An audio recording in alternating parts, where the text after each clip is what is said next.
Man, oh man, it looks like Stephanie White and the Indiana Fever front office and all that coaching staff are under tremendous heat. They are under fire right now from Fox News, USA Today. I mean, you name it, CBS, Yahoo, ESPN.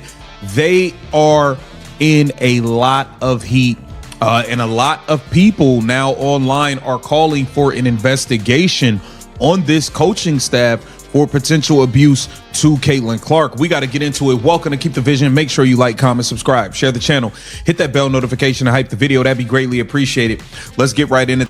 What if the biggest threat to Caitlin Clark's career isn't a rival team, isn't a grueling schedule, and isn't even one of those devastating injuries that nearly derailed her entire sophomore season?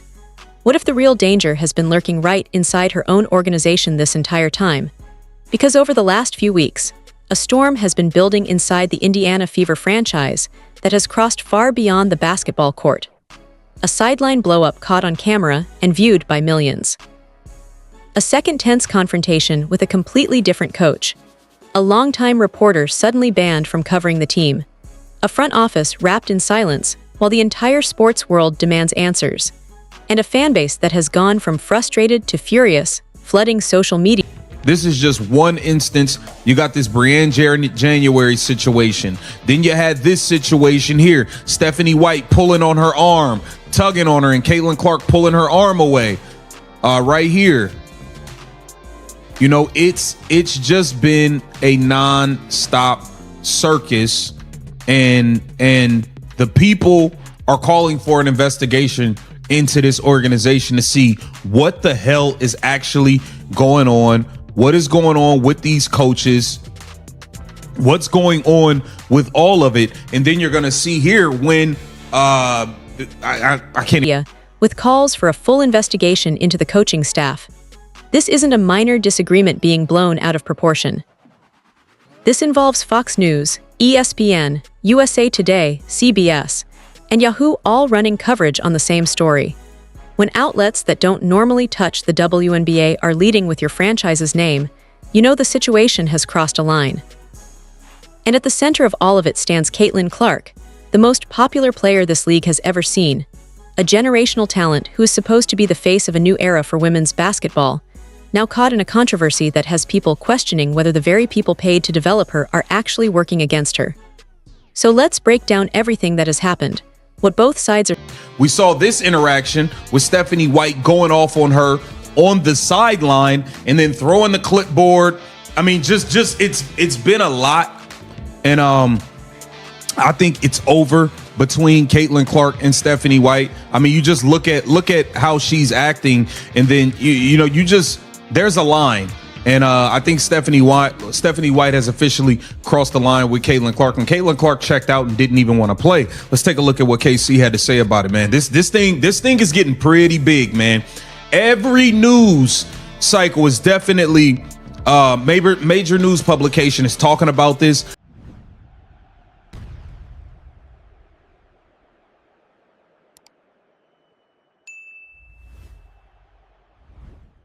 Saying what the media got right, what they got wrong, and what this all means for the future of the Indiana. Because the full story is way more complicated than any 30-second clip can tell you. May 30th, 2026. The Indiana Fever traveled to face the Portland Fire and came out strong, jumping to an 8-2 lead. Then Stephanie White pulled Caitlin Clark, Aaliyah Boston, and Lexi Hull in the middle of the first quarter while Indiana still had momentum. Portland immediately ripped off a 19-4 run. The lead vanished, and by the end of the first quarter, Indiana was down 14. The final score was Portland 100, Indiana 84. Clark finished with 6 points on one. This publication is talking about this. Many people are calling for an investigation on his staff and for Stephanie White to be fired, man. Myself included. I want Stephanie White fired. I'm not going to leave that out. I don't watch every Indiana Fever game, but I have seen enough this season to know that something ain't right. For the second or third time this season, I saw Caitlin Clark and Stephanie White arguing with each other during a timeout. Now, when this happened the first time, I didn't think much of it, didn't think it was a big deal. Basketball is emotional. Women are damn sure emotional. There's going to be arguments. Of 7 shooting, 5 fouls, and just 22 minutes played. But the box score wasn't what set the internet ablaze. During a late timeout, cameras caught White delivering sharp instruction directly at Clark. Clark raised both arms in frustration. White responded by signaling for rookie Raven Johnson to check in, pulling Clark from the floor in the middle of a heated exchange. The clip was 30 seconds long and within hours had been viewed millions of times. That incident didn't happen in isolation. Earlier in the season, a fan near the bench captured Clark in a tense argument with assistant coach Brian January during a game against Seattle. The disagreement reportedly stemmed from a defensive miscommunication where teammate Ty Harris... There's going to be arguments. There are going to be disagreements.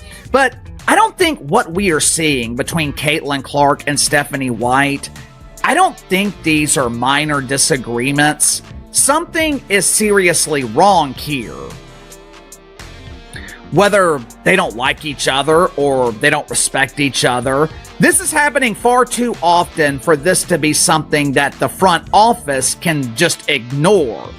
Let me show you a couple of things from the fourth quarter last night. One of these is where the Indiana Felines have clearly given up on their coach. Watch for yourself. Harris failed to rotate as the help defender. 2 coaches, 2 confrontations, both involving the same player. The internet connected those dots instantly. Then the fever made things worse. After a game where Clark dropped 17 fourth-quarter points and finished with 32 points and 7 threes, White's post-game presser barely mentioned her by name. Fans called it a deliberate snub. And when longtime beat writer Scott Agnes revealed the organization had revoked his press credentials for allegedly spreading inaccurate information, the perception of a franchise trying to suppress and control the narrative only grew stronger. Is defense, and the Felines' defense is the drizzling shits. Uncle Casey, that's not true. They rank 4th in the league in defensive rating. Yeah, I don't care about stats. I don't care about analytics. The Felines rank near the bottom of the league in opponents' points per game. And that's the thing with Stephanie White. Even beyond the Caitlin Clark situation. Well, the Caitlin Clark, that's the tip of the iceberg. You can't not be on the same page with the superstar player. But, I mean, you can. The silence from the front office on the coaching drama reinforced every suspicion already swirling online. So where does all of this actually leave us? The honest answer is somewhere in the middle, which is usually where the truth lives when the internet has already picked a side. Let's be clear about one thing first. There is no evidence, none, that Stephanie White has been trying to deliberately undermine or sabotage Caitlin Clark. That narrative was born on social media, amplified by pundits chasing clicks, and fueled by short clips ripped from their full context. It's a theory, not a fact, and it's important to say that plainly. But that doesn't mean the Fever organization has handled everything perfectly either. The decision to ban a long-time credentialed reporter raised legitimate concerns about transparency that go beyond any single coaching moment. The repeated visible tension on the sideline, whether it's normal competitive fire or something deeper, creates a perception problem that Indiana cannot afford to ignore when you have the most scrutinized player in the league on your roster. And the near-total silence from the front office during the peak of the controversy was a strategic disaster that allowed speculation to fill the void where clear communication should have been. Here's what we do know for certain. Caitlin Clark is playing at an elite level right now. She's averaging 22.5 points, 4.3 rebounds, and 8.5 assists per game this season. She ranks 3rd in the entire league in scoring and 1st in assists. After a 2025 season that was stolen from her by a relentless string of injuries, she has come back stronger, sharper, and more dangerous than ever. That is not the production of a player who has given up on her team or her coach.